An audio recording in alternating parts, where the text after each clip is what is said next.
So I put the engine half into the oven, just left it on, heated up, and then just lightly tapped it with a piece of wood, and the outer bearing race fell off. I was hoping to catch it on camera, but it didn't happen.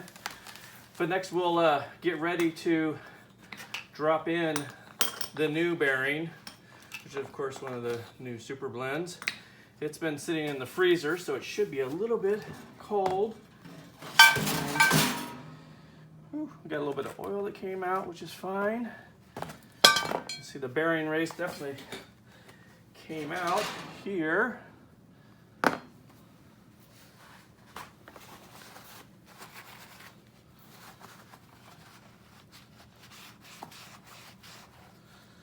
make sure that surface is nice and clean.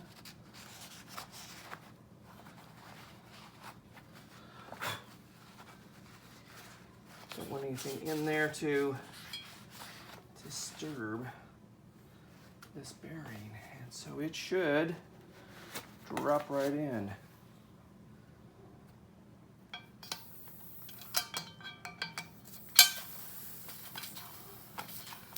Which it did.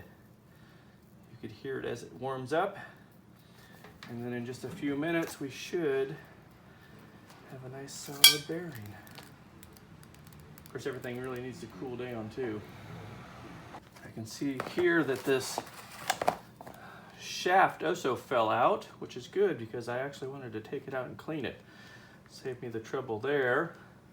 So we'll put that one back in, and then we'll get the other half ready to go. So then this bearing race needs to come out. I'm just hoping the camshaft bearing doesn't fall out at the same time. We'll just chuck it back in the oven and see what happens. Again, this is my Craigslist $30 special oven. I made sure it had the right dimensions to accommodate our little activities.